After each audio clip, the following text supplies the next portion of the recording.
Bismillahirrahmanirrahim. Assalamu alaikum everyone. This is the course of material characterization techniques. Today is lecture number 7 and the topic of the lecture is U visible spectrophotometer. In this lecture we will discuss the different aspects of U visible spectrophotometer and the working principle upon which it works. The contents of the lecture are: first of all, we will discuss spectroscopy. Then we have two different models of electromagnetic radiation, that is wave model and particle model. We will discuss both of them. Then we will discuss the range and types of electromagnetic radiation. Then we have properties of light, and in the end we will discuss the absorption spectroscopy. Now, first of all, we try to define what is spectra. The spectra is basically the pattern of absorption, and which means wavelength absorbed and to what extent, or the patterns of emission, which means wavelength emitted and their respective intensities. So basically, spectra means the pattern of absorption or emission of light from a certain material is known as spectra. Now, what is meant by spectroscopy? Spectroscopy is basically concerned with the interpretation of spectra or the study of spectra in terms of atomic and molecular structure of the environment or the material that we have to study. Now, electromagnetic radiation is basically known as light, and in this topic we will discuss two different models which will elaborate the nature of electromagnetic radiation. Now, the wave model of electromagnetic radiation basically represents a sinusoidal wave traveling in space with oscillating electric and magnetic field. Both electric and magnetic field are perpendicular to each other, and for propagation, electromagnetic radiation does not need any medium.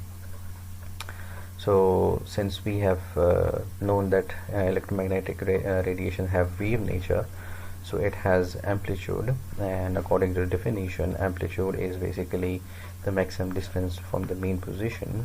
And in terms of electromagnetic radiation, the amplitude is height of wave electric vector from mean position. Now, the wavelength is basically the distance between two consecutive crusts or troughs, or peak to peak. This is basically the distance between two peaks, and the wave number is basically the inverse of wavelength. So, if you remember in our previous lecture of infrared spectrophotometer, we have studied the transmission and absorption of material in terms of wave number. But in this case, in case of UV visible spectrophotometer, we will study transmission and absorption of a material in terms of wavelength. Now, since you also know that what is meant by frequency is basically a number of cycles or oscillation per second, and you also know what is meant by the velocity of propagation. Velocity of propagation basically of electromagnetic radiation means the rate of travel through space, and it basically depends upon composition of the medium. Means the velocity of light depends upon the composition of medium, which type of medium it passes through. Mathematically, the speed of light is basically equal to frequency into wavelength. The maximum speed of light is in vacuum, and it is equal to 3 to 10 raised to the power 8 meter per second. As it interacts with the medium, its velocity of propagation reduces, and as it can be seen that in air, the velocity of light reduces about 0.03%. Now, in particle model, we view light as a discrete particle of energy known as photons. Like other particles, light can be scattered, counted, and some other properties which are related to the particle nature of wave. Now, photon is basically equal to is an energy particle energy particle, and its energy is equal to the energy difference between two energy levels, and it can be written as delta E E1 minus E naught. And mathematically, the energy of photon is equal to h nu, h into frequency, where h is a Planck's constant, and nu is the frequency of the light. And energy is also proportional to frequency and wave number, and whereas energy is inversely proportional to wavelength. Now, the range and different types of electromagnetic radiation in nature. There are a number of different types, and each type have different range now, and they produce a different type of transition in material. For example, if you look at the figure, and towards the left side you can see radio frequency range, and it produces nuclear magnetism in different materials, where if nuclear magnetism is basically the cause of radio frequency, whereas microwave radiation, electromagnetic radiation, is produced by the rotation of the molecules, and whereas infrared radiations are produced by the vibration of the molecules, which we have already studied in our previous lecture. Whereas visible light is basically produced by the transition of electrons from higher energy level to lower energy level.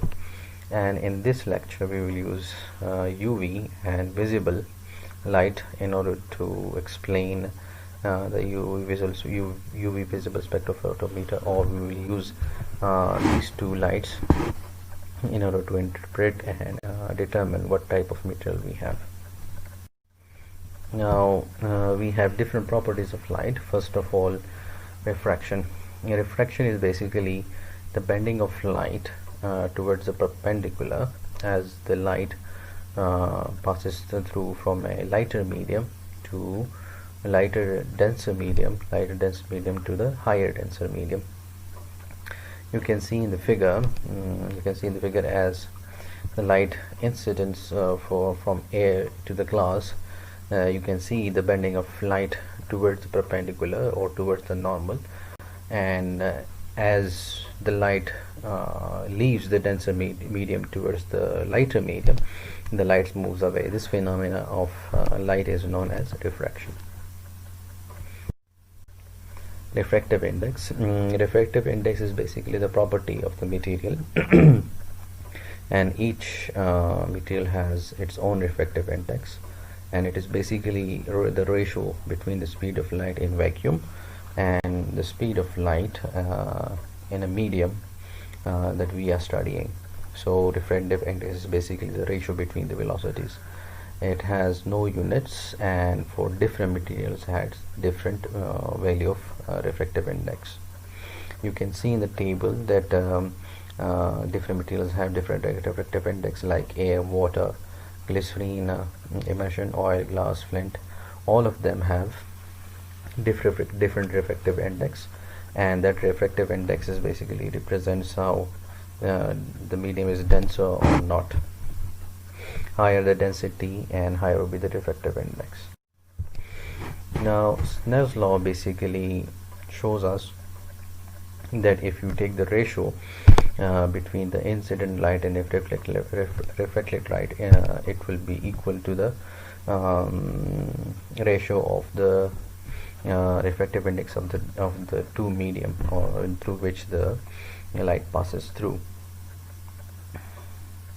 So basically, Snell's law is the ratio of the sines of the angles of incident and refraction of wave, and it is always equal to constant, and when it passes between the two given mediums.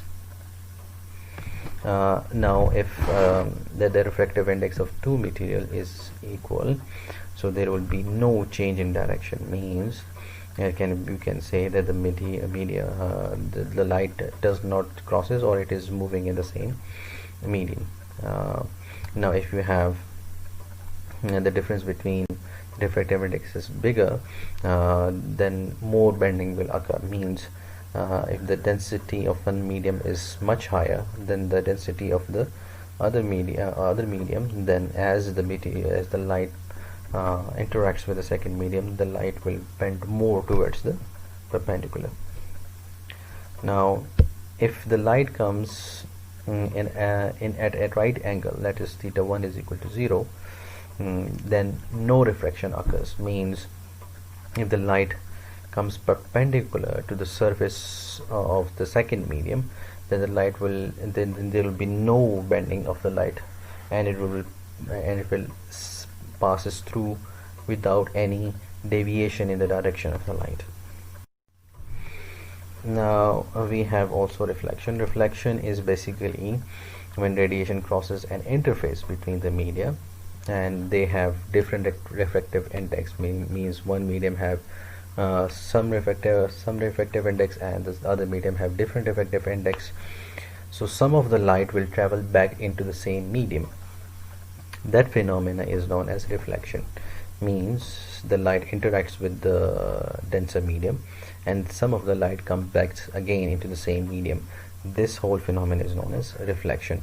In reflection we have the angle of incident and the angle of reflected are always equal, and reflection will always occur if there is a difference between refractive index of the two medium.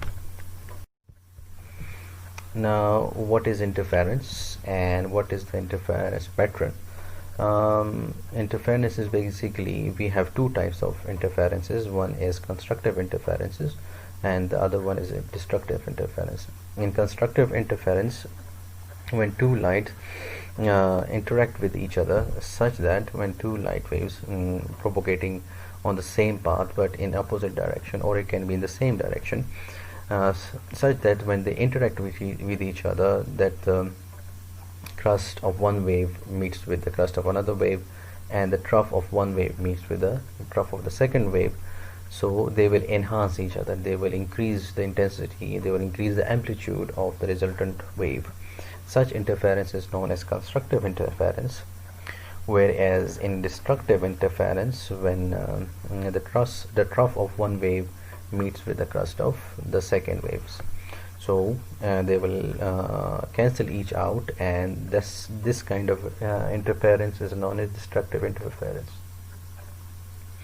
You can also say that there is a path difference between one wave and the second wave, or between the sources of the two waves. This phenomena was readily explained by Thomas Young in his Young double slit experiment, in which we have two slits, two openings and one source of light. When these two light passes through these two slits, diffraction occurs. Diffraction is basically the spreading of light when it passes through a narrow opening. It is basically light spreads out in all direction. So when the light passes through these two slits, they start to interact with each other. At some points there will be constructive interference, and at some points there will be destructive interference. So at the end we have a screen on which we obtain a pattern, and that pattern is known as interference pattern, and that interference pattern will show you maxima and minima. What is meant by maxima means at that point you have maximum intensity of light, means that spot at that place is bright, and so at certain point you will have dark patches. So that dark patches will show you that there is destructive interference. So for each and every material we have this sort of interference pattern or diffraction pattern, you can say. So by using this phenomena, we identify different material and we make them that we can identify such type of materials by their interference patterns. Now you can see that in you will remember that according to Bragg's law, n lambda is equal to d sine theta. Now if n is equal to 0, two waves travel exactly the same distance, and n is equal to 1 if different by exactly lambda. So n lambda is equal to d sine theta, where n is basically an integer which shows you the path difference, means which they have traveled the same distance, or if n is equal to 1 means the distance they traveled is differed by lambda, the wavelength, where d is the spacing between the two slits, the distance between the two openings, and theta is the angle at which it is can be measured. Now if you can see in the figures, in the first figure on the left, you can see that we have two slits, two openings, S1 and S2. So if you can see, if you change the distance between them, that is the distance d between them, the diffraction pattern changes. So it depends, the diffraction pattern basically depends upon the distance between the two slits. Now if you change the frequency of the or the wavelength, means both are interlinked with each other. So if you change the frequency, you can see on the right side of the figure, if you change the frequency of it, the diffraction pattern also changes. So the diffraction pattern depends upon the distance between the two openings and the frequency of the incoming light. So now in order to study UV visible spectrophotometer, we have fixed distance between the openings. We have the material is fixed, so d is for that material is fixed, and we also use a certain frequency that we cannot change the frequency of that material, of that wave. Now what is meant by absorption spectroscopy? Electromagnetic energy is transferred to atoms, ions and molecules in the sample, result in a transition to a high energy state. So what is meant by absorption? So when electromagnetic radiation interacts with the atoms, ions or molecules, they are absorbed. So what happens? It happens in transition to high energy states. So we can say transition can be changed into electronic levels, vibration, rotation, translation, and concentrate on molecular spectrum in visible electronic transition. And we can also know what is meant by power. So energy of a beam that reaches a given area per second is known as power. So if you have a certain area and a certain amount of energy reaches in a certain time, means energy per unit time to a certain area, reaches to a certain area, that phenomena, that energy is known as power. Energy per unit time is known as power. Intensity is basically power per unit solid angle, or you can say number of radiations, and both power and intensity are related to the amplitude squared. Now in order to on which principle that UV visible spectrophotometer works is based, the law is basically known as Bayes' law. So according to Bayes' law, absorption is equal to molar absorptivity epsilon. B is basically the depth of the material, and C is the concentration of the material. So the amount of light absorbed, according to Bayes' law, the amount of light absorbed by a sample will depend on the path length, means the total length of the material. The concentration of the sample means if the concentration is higher, the absorption will be more, and if the concentration is less, the absorption will be less. And proportionality constant, which is known as molar absorptivity. So amount of light absorbed depends upon the frequency, means the incident light as well. So now if you change the concentration of material, so the absorption will reduce or increase depending upon the concentration. You can see in the figure, absorption is directly proportional to the concentration of iron 2. If you can see on the left side, the concentration is less. As you increase the concentration towards the right, the absorption will be more, and the solution will be more darker as compared to the when the concentration is low. Now Bayes law, we can also basically we study the transmittance, how much the light is transmitted through a certain material, that is the ratio between the powers of incident light and the power which has been that has passed through or transmitted through. So transmittance is basically P divided by P naught, and we usually study in terms of percentage transmittance, whereas absorbance is actually the opposite of transmittance. So we can take the absorbance is basically log to the base 10 P naught, which is the radiation which has passed through, the power of the powers of the radiation which has passed through, divided by the power which have incident upon the material.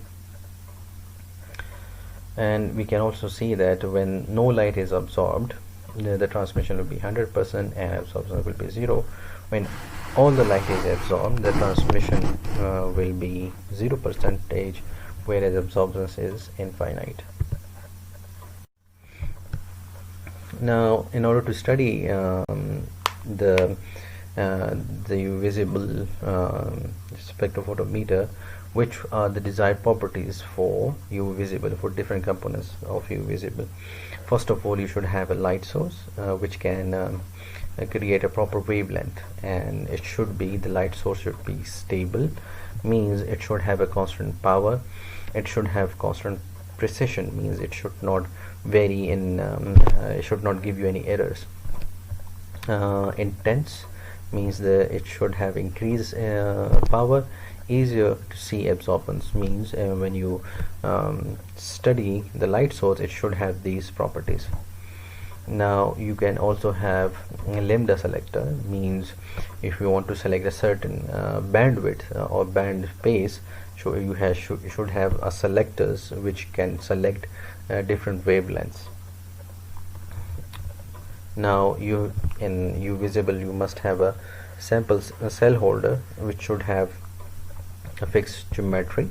So what is meant by fixed geometry? It gives the constant B, means what is the depth of the material. So by sample holder, if you have fixed geometry, you can measure the depth of the material, means the value of B.